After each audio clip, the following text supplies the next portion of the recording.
Hello, I'm Suzanne, and I'm a member of Portland NET, Neighborhood Emergency Teams. Elsewhere, it's known as CERT, Community Emergency Response Teams, and there are these teams all over the country. Here in the Pacific Northwest, we are especially concerned with preparing for the Cascadia quake. Here in Portland, I live on the east side, but I work downtown across the river. However, with my home on the east side and my family on the east side, I want to be able to be sure that I can take care of myself and hopefully get back home in whatever form over broken bridges it's going to take. And I have a kit for that. And I want it to be a kit that I always take with me, that I never feel like it's too much hassle to have in my bag when I go to work. So I decided to pack it into a water bottle.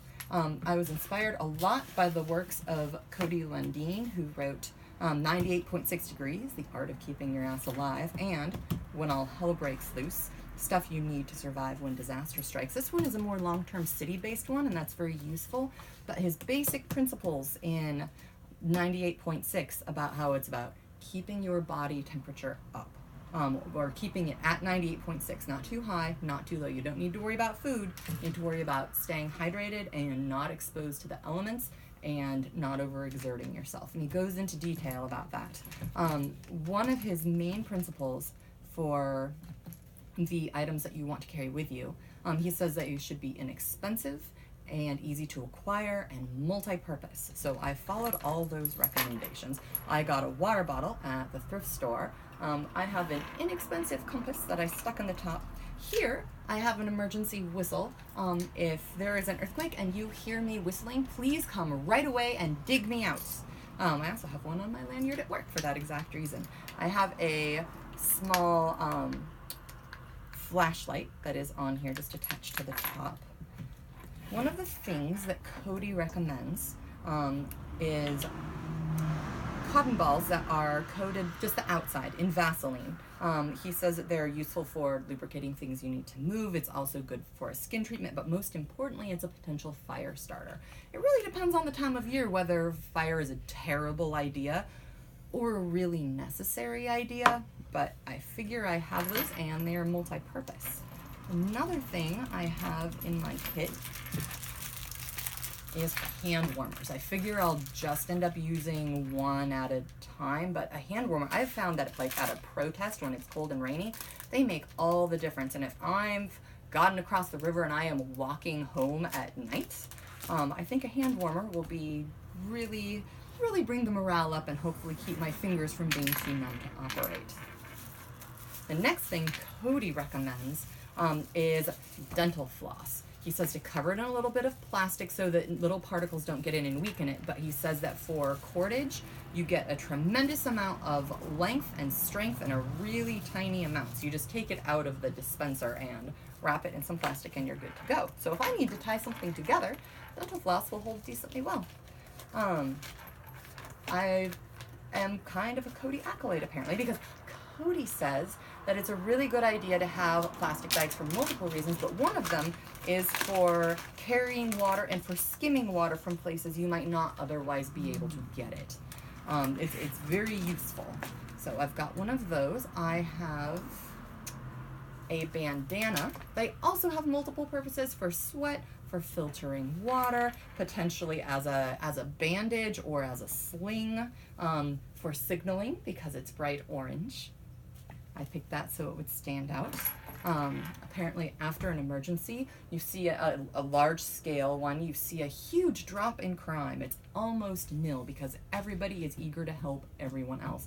That doesn't persist for months in the face of scarcity. Gradually things do change, but generally you can count on in the aftermath of an emergency that you are going to want to help people and people are going to want to help you. So I have based my kit around that expectation. I also have a light stick to break. It seems like it'll be really useful if I'm stuck somewhere, and it'll be useful for walking home as well, and for letting people know that I'm coming in the dark. It'll be really handy that first night. I stuck a general multi-tool in my kit because why would you not want a multi-tool? I have a second plastic bag, a larger one. Cody recommends too, and that way I can have one leak or I can share one with someone who needs it.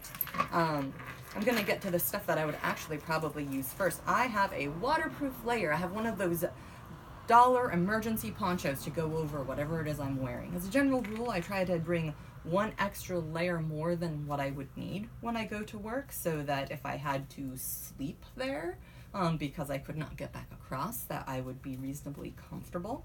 But that doesn't mean I always have a waterproof layer, especially in summer, and that's going to be a valuable thing should I ever come to need it. I have iodine tincture for purifying my water. Cody gives specific instructions on how to do that. It is also a wound disinfectant, which is useful. Not everyone can use it. If you have an allergy or if you're pregnant, you should use something else. But it is there. It is multi-purpose. I have a lighter, just in case I need it. And I have a two-person foil blanket.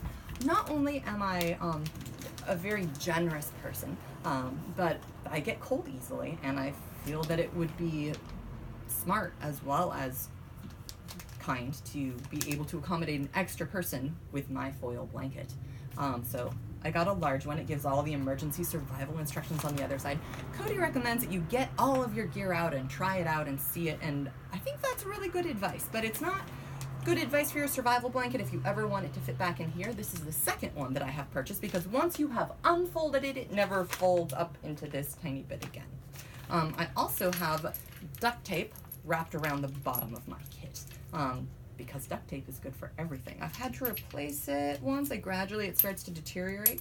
Eventually I'll probably have to replace the water bottle too. The lid started to split, so I took a lid from a different bottle that was less opaque and just added it on. I have done a few extensions to my kit. Like, this is really most of what you need to keep your temperature where you want it to be for long-term survival of days.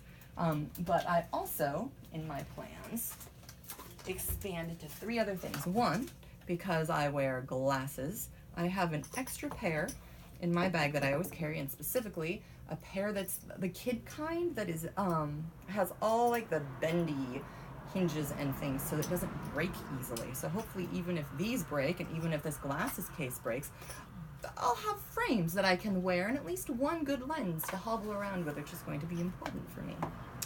Another thing, I had a friend who went to India for a month, and she swore by the Aquamira water drops. So they don't fit neatly in my kit. I've thought about dismantling them and putting them in, maybe switching them out with iodine. I haven't decided, but for the time being, they're just something I've tossed in the bottom of my kit. And finally, I have a laminated map of Portland. Once a bunch of things have fallen over, once the landmarks aren't recognizable and streets are blocked or flooded, or there are large buildings you don't think you want to do a wide berth around, a map is going to be really important for figuring out what goes through. Obviously you don't want to walk on a freeway overpass. You want to route around it and find a way to climb across the freeway and then back up. I'm not really sure what route I would end up taking to get back to the east side where I live, but I'm going to do it. I have a family to get to, and I have supplies that are here in a community that is here, and responsibilities here. And this is where I'm coming to. And I hope that lots of people build a kit so they can do the same.